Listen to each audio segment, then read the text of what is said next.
শুধুমাত্র property registration করলেই সেই প্রপার্টির আইনি মালিক হবেন না। সুপ্রিম কোর্টের এই ইম্পর্ট্যান্ট জাজমেন্ট যা ঘোষণা করা হয় এই বছর 7ই মে, আমার মনে হয় এই ল্যান্ডমার্ক জাজমেন্ট যা ইন্ডিয়ার প্রতিটি মানুষের জেনে রাখা উচিত। কেননা প্রতিটি মানুষ তার লাইফে কখনো না কখনো জমি অথবা বাড়ি অথবা ফ্ল্যাট কিছু না কিছু কিনেই থাকেন, প্রপার্টি রিলেটেড বিভিন্ন রকমের লেনদেন করেই থাকেন। তাই প্রত্যেকের উচিত এর সঠিক নিয়ম জানার। আমি সংহিতা, চলুন শুরু করা যাক।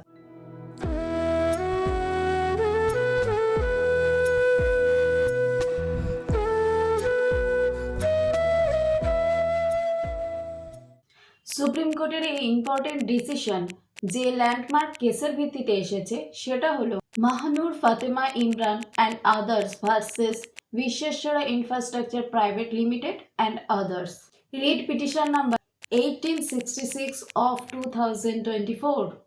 এই কেসে কি ছিল এবং কেন সর্বোচ্চ আদালত এই ডিসিশন দিলেন তা আগে জেনে নেওয়া যাক।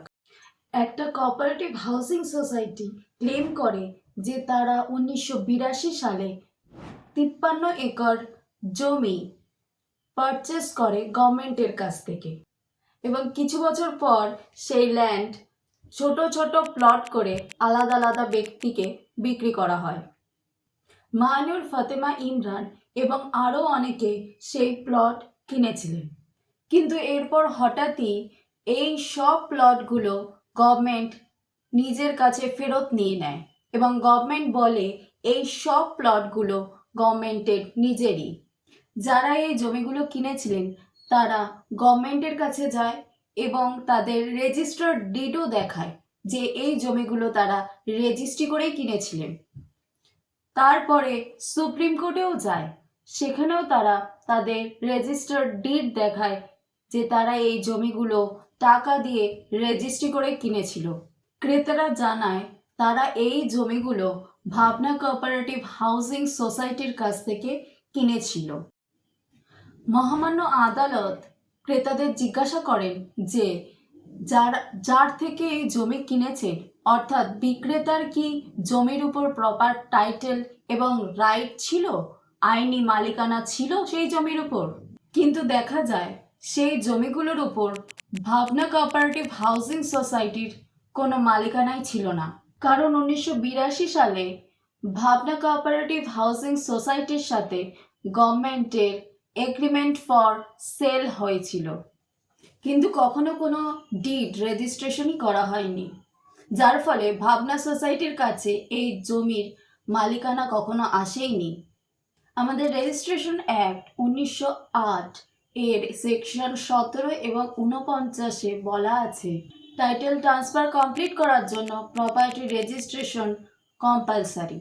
প্রপার্টি রেজিস্ট্রেশন কমপ্লিট না হলে সেই প্রপার্টির ওনারশিপ হবে না। তাই যার কাছে প্রপার্টির মালিকানাই নেই সে ওই প্রপার্টির ওনারশিপ ট্রান্সফার করতে পারে না, যদি করে তবে তা ইনভ্যালিড হবে।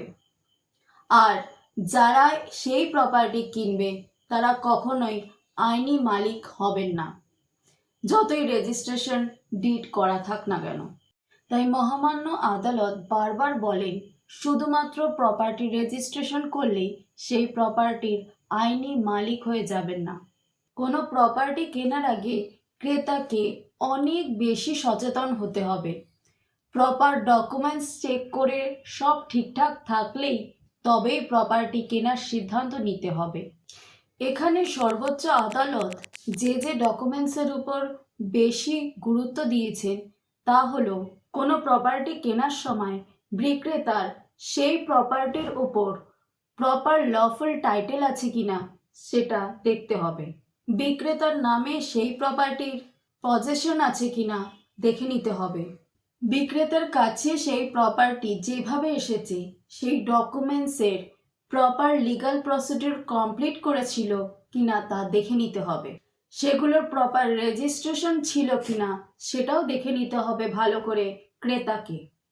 এইগুলোর যদি কোনো একটি ঠিক না থাকে তবে সেই প্রপার্টি রেজিস্ট্রেশন করলেও তার আইনি মালিকানা পাওয়া নিয়ে সংশয় হয়ে থাকবে। দেশের প্রায় বেশিরভাগ মানুষই তাদের পরিশ্রমের জমানো টাকা দিয়ে একটা প্রপার্টি কেনে।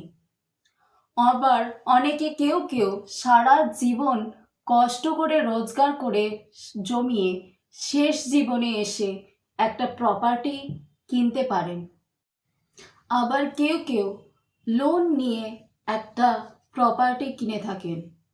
তাই আমার মনে হয় কোনো প্রপার্টি কেনার আগে সেই প্রপার্টির সার্চিং করা সবার আগে খুবই দরকারি। তারপর সেই প্রপার্টির মালিকের নামে অরিজিনাল সব ডকুমেন্টস, যেমন মিউনিসিপ্যালিটি বা কর্পোরেশনের ট্যাক্স রিসিপ্ট, খাজনা, পর্চা আছে কিনা দেখে নিতে হবে। বিল্ডিং বা ফ্ল্যাটের ক্ষেত্রে মিউনিসিপ্যালিটি বা কর্পোরেশনের স্যাংশন বিল্ডিং প্ল্যান দেখা উচিত। তার সিসি আছে কিনা দেখে নেওয়া দরকার। আগের বিক্রেতার সাথে মালিকের সেল এগ্রিমেন্ট এবং সেল ডিড আছে কিনা সেটাও দেখে নেওয়া দরকার। ফ্ল্যাটের ক্ষেত্রে মালিকের নামে পজেশন লেটার আছে নাকি দেখে নিতে হবে। মালিকের নামে গিফট ডিড থাকলে তা প্রপার রেজিস্ট্রেশন কমপ্লিট হয়েছিল কিনা দেখে নিতে হবে। প্রপার্টির মালিকের আইডি এবং তার অ্যাড্রেস প্রুফ সঠিক আছে কিনা যাচাই করে নেওয়া দরকার। এই সব কিছু ডকুমেন্টস ঠিকঠাক যাচাই করে নিলে তবেই জমির জালিয়াতি বা বিরোধের ঘটনা থেকে এড়ানো যাবে।